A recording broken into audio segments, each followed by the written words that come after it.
Hey guys, I'm Rita, and in this episode I will show you how you can upload documents and allocate or add to customer accounts on Gekko accounting software. To upload documents, we need to go to Dashboard, and there is from the drop down list another function called Documents. Here, click on button Upload, select the file. So in my case I have agreement here. You can add a name or update name if wish to.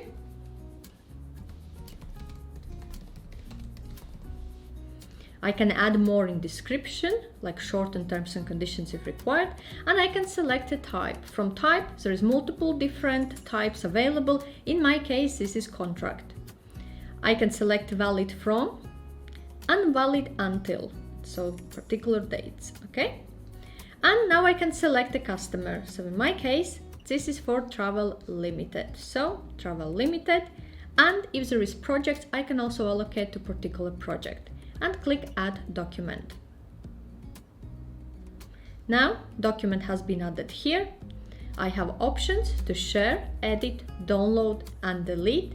And if I go to contacts and look at Travel Limited,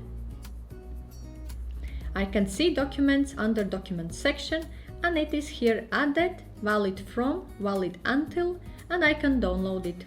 So in this episode, I showed you how you can upload documents and allocate to customer accounts on Gekko accounting software, of course. If you have any questions or require any further advice, feel free to reach out to me. Also, I have shared the links in the description section below to my Gekko tutorial and review episodes. If you have not seen those yet, check them out.